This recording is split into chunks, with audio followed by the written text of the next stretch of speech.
तो वो उनको भी पता है कि ख़त्म हो जाएगा, इसलिए वो लोग अब रिवीजन पे आ गए। फिजिक्स कंप्लीट हो गया 1 महीने 15 दिन समथिंग हो गए होंगे, उससे पहले ही हो गया कंप्लीट। अभी उनका केमिस्ट्री चल रहा है, वो भी शायद ख़त्म हो जाएगा इस महीने के अंदर अंदर।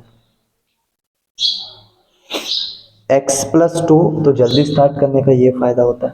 अब बाद में भले ही फिर बंद कर दो, दिक्कत नहीं है, क्योंकि कंप्लीट हो गया ना, अब रिवीजन घर पे भी कर सकते हैं। लेकिन अगर स्टार्ट ही गलत गलत टाइम पे किया ना, तो फिर रिवीजन नहीं हो पाता। तुम लोग सोचो कि तुम्हारा रिवीजन कब होगा। इंटीग्रेशन ऑफ x+2, तुम्हारा मकसद सिर्फ सिलेबस कंप्लीट करना नहीं होना चाहिए, क्योंकि उसको करके क्या ही कर लोगे। जो पढ़ा है उस पर पकड़ अच्छी होनी चाहिए बस, क्योंकि नंबर तो वही दिलाएगा ना। इन सबको याद रख भी लोगे या सिलेबस कंप्लीट कर भी लोगे तो क्या करोगे आगे, इसका कुछ नहीं हो सकता, इसका कुछ काम की नहीं है ये सारी चीज़ें। ये ऊपर जो भी हमारे पास फंक्शन आता है, इस फंक्शन को हमें तोड़ना होता है। तोड़ने के बाद ऐसा इसको ऊपर वाले को, ये जो ऊपर में लिखा हुआ है, इसको हम लोगों को कुछ इस टाइप से लिखना है कि ये जो नीचे वाला हमारे पास स्क्वायर वाला जो पद है, ये जैसे ही हम इसको टी माने, टी मानने से ये ऊपर वाला चला जाए, हम लोग को ऐसा कुछ करना होता है। तो उसके लिए हम लोग को एक प्रोसेस यूज करना है कि x+2 को यहाँ पे रख लेते हैं, और इस x+2 को हम क्या लिख सकते हैं, तो हम इसको लिख सकते हैं कैपिटल A के साथ d/dx of 2x² plus 6x plus 5, और यहाँ पे हम लोग लिख के लिखते हैं b को। ठीक है, ऐसे करके a और b दो पदों में हम लोग इसको तोड़ लेते हैं। इसका हम लोग डिफरेंशिएशन कर लेते हैं। तो डिफरेंशिएशन करने के बाद हमें मिलेगा इसका डिफरेंशिएशन कितना होगा, 4x होगा, इसका कितना होगा 6 होगा, उस पूरे में मल्टीपल में a रहेगा और प्लस में कौन बचेगा यहाँ पे b। ये प्रोसेस ये है लिखने का, ठीक है। उसके अलावा डिफरेंशिएट भी उतने को ही करना है जितने के लिए लिखा है, b के लिए डिफरेंशिएशन है ही नहीं, इसलिए हमारे पास यहाँ a प्लस बी आता है और यहाँ पे x+2 आता है। हम x+2 को ऐसा कुछ लिखने की कोशिश कर रहे हैं जिससे कि इसको जैसे ही t माने ये ऊपर वाला चला जाए, अभी फिलहाल नहीं जा रहा है ना। तो अब हम लोग क्या करेंगे, यहाँ पे x के पदों की तुलना करेंगे। वीडियो ऑन है ना। x के पदों की तुलना करेंगे। x के पदों की तुलना करने से यहाँ पे जो अचर पद है उनको छोड़ना पड़ेगा, ठीक है। x के पदों की तुलना कर रहे हैं तो यहाँ पे आप x का मल्टीपल देखो कितना है, x का यहाँ पे मल्टीपल 1 है।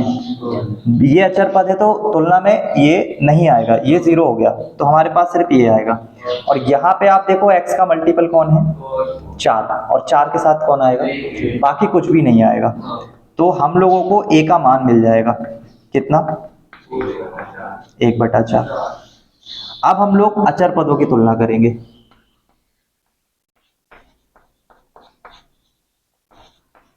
अचर पदों की तुलना करने पर हम लोगों को b का मान मिल जाएगा।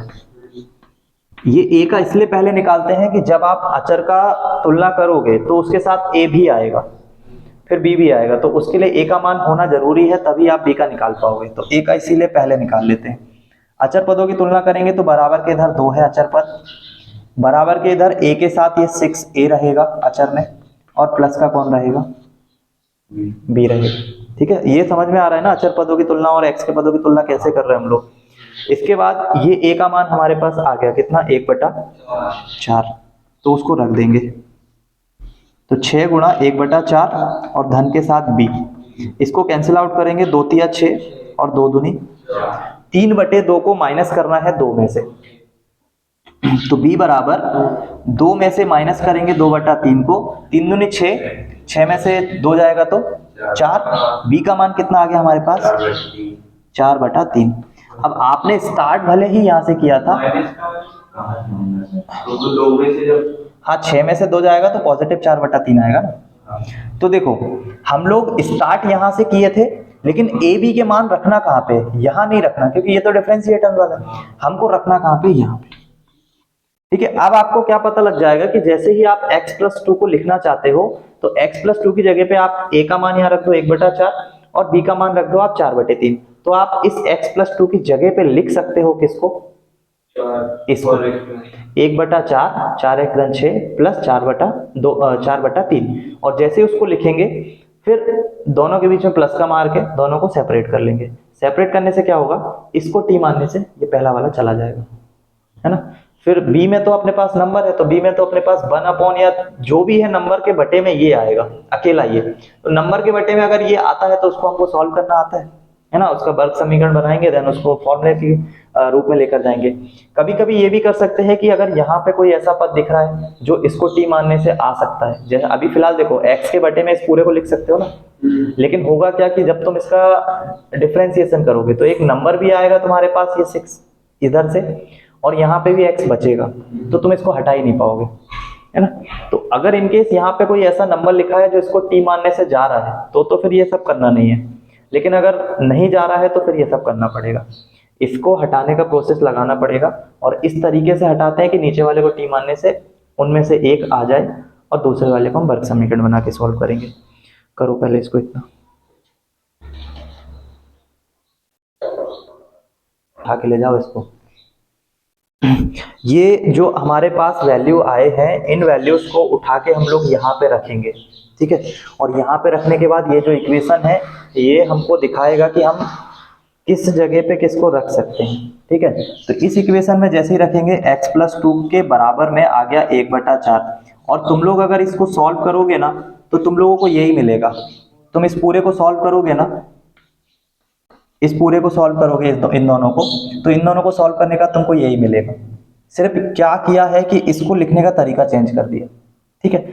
अब ये जो इंटीग्रेशन है, ये इंटीग्रेशन ये एक्चुअल में कुछ ऐसा बन गया कि इस x+2 की जगह पे आपने लिखा था a के साथ में 4x+6 और प्लस b के साथ में खाली और बटे में 2x² + 6x + 5। ये कुछ इस तरीके का बन गया इंटीग्रेशन अपना, ठीक। अब उस इंटीग्रेशन में क्या करना है कि वो a और b के जो मान रखना है उठा के, है ना, ये वाला इक्वेशन रखना है। तो इंटीग्रेशन अब कैसा बन जाएगा, अब ये बन जाएगा 1/4 के साथ में 4x धन 6, और तुम देखो यहाँ पे कि इसको जब t मानोगे ना तो 4x धन 6 आ जाएगा, ये चला जाएगा। और b का मान कितना 4/3, और बटे में क्या आ जाएगा 2x² + 6x। इसको मिटा रहा हूँ मैं, ये वाला तुम लिख लेना, और इसके बराबर में ये लिखना हो तो ये लिख लेना, ठीक है। और चलो इसको सेपरेट भी कर लेते हैं यहीं पे। इसको सेपरेट करोगे तो क्या मिलेगा तुम लोगों को, 1/4 को कर दो बाहर, है ना, अंदर में क्या बचेगा 4x धन 6, और उसके बटे में क्या 2x² धन 6x धन 5 और dx, और उसके बाद प्लस का 4/3, और 4/3 के बटे में आ जाएगा 2x² प्लस का 6x और प्लस का 5। तो यहाँ से तो तुमने सॉल्व करना आता है तुम लोगों को, है ना। यहाँ से ये वर्ग समीकरण है, 2 को कॉमन करके बाहर कर देंगे, फिर इसका आधा करके समीकरण जोड़ेंगे हटाएंगे। यहाँ से तो आता है, ये अपने लिए नया था तो ये कंप्लीट हो गया, है ना, यहाँ से यहाँ तक। अब इसको t मानने से चला जाएगा। इस टाइप के क्वेश्चंस में आंसर में लॉग तो आता ही आता है स्टार्ट में, जो कि यहाँ पे आएगा सबसे पहले, है ना। करो इसको जल्दी से करो, फर्स्ट वाले को t मान के, इसको t मान के सॉल्व करेंगे, इसको डायरेक्ट सॉल्व करना स्टार्ट कर देंगे ना। इसको माना t, 2x² 6x 5 = t, ये बनेगा 4x + 6 dx बराबर dt। इंटीग्रेशन में होता क्या है कि इसको अगर हमने t माना है तो उसके आगे वाले को t नहीं मानना है ना, वो हमारा अलग है इससे, इतना था 4/3 है ना यहाँ पे, तो ये हमारे पास सिर्फ यहाँ ये बचेगा, है ना। और बाकी का 4/3 को बाहर कर लो, इसमें से 2 को कर लो कॉमन, 2 को कॉमन करने से क्या होगा dx के बटे में यहाँ पे ये x² बन जाएगा, ये 6 के बटे में 2 आएगा तो 3x और 5/2। सभी इसमें जितने भी क्वेश्चन है सभी को ऐसे ही करना है तुम लोगों को, है ना, क्योंकि इसको करने का और कोई प्रोसेस ही नहीं है, इसीलिए तो बोल रहा था टाइप अलग है, मेथड भी अलग है। फिलहाल उस वाले में 3/2 का आधा, 3 का आधा 3/2, उसका स्क्वायर जोड़ेंगे और घटाएंगे। यहाँ पे तो आंसर आ गया हम लोगों का 1/4 log के साथ t, ये कंप्लीट हो गया। फिर ये बनेगा 2/3, और इसको कोशिश करेंगे बनाने के लिए, तो x² प्लस का 3x, और हम लोगों ने समीकरण में जोड़ेंगे घटाएंगे 3/2 का होल स्क्वायर, जोड़ा और घटाया और +5। ये 1/4 लॉग के साथ जो भी इक्वेशन था 2x² 4x + 6 और प्लस का 2/3, ये हमारे पास बन जाएगा x + 3/2 का होल स्क्वायर। और इसको सॉल्व करेंगे तो नीचे में 4 आएगा, 5 दूनी 10 में से 6, 3 तिया 9, 10 में से 9 जाएगा तो 1/4, 1/4 मतलब 1/2 का होल स्क्वायर है ना। 2 दूनी 4, 5 दूनी 10, 3 तिया 9। ठीक, तो ये कंप्लीट हो गया यहाँ पे, ये भी कंप्लीट होने पे ही आ गया। इसमें बस फॉर्मूला लगाना है किसका, x² - a² का, अभी जस्ट हम लोगों ने पढ़ा है ना लॉग के साथ में।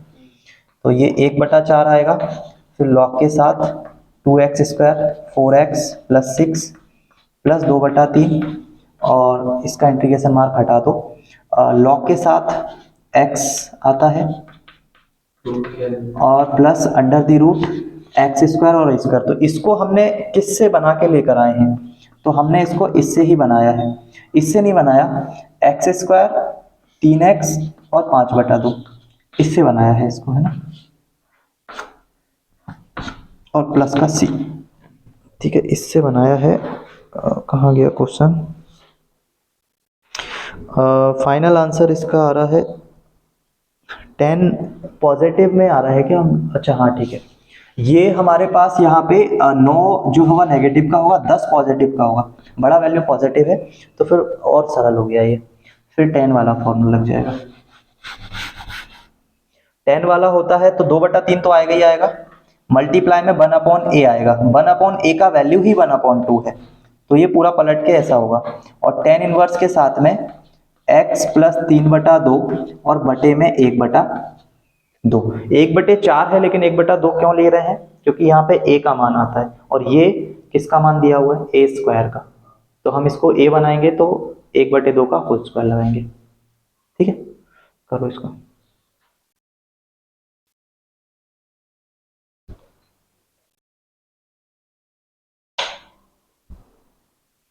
ये 2/3 की जगह 1/2 है ना, b का मान अपना कितना 1/2 लिख लेना, और वहां जो माइनस किया है ना 3/2, 2/3 उसको माइनस में 3/2 कर लो तो फिर वो 1/3, 1/2 b का मान 1/2 आएगा। तो उस हिसाब से कहाँ पे चेंजमेंट करना है अपने को, यहाँ चेंजमेंट करना है, यहाँ 1 और यहाँ पे 2। ठीक है, बाकी a का मान ये 2 दूनी 4 काट के दिया फिर, और ये भी 1/2 यहाँ पे आगे 1/2 बन जाएगा 1/4। ठीक है, और यहाँ पे भी 1/4, बस आगे इतना चेंज कर लो, और यहाँ पे भी 1/4। तो 1/4 ये 1/2 ऊपर जाएगा तो आंसर में सिर्फ 1/2 आगे में आना चाहिए ना। कहाँ गया क्वेश्चन। ठीक है, इन्होंने I1 का मान I2 के मान, ठीक है, आंसर में 1/4 इतना आ गया, उसके बाद 1/2 आएगा, करेक्ट है। 10 इनवर्स के साथ में इसको थोड़ा सा सॉल्व कर लेंगे, 2x + 3 आएगा, 2 से 2 नीचे वाले कैंसिल कर देना तो वो 2x + 3 बन जाएगा। ठीक, कंप्लीट है उसके बाद। तो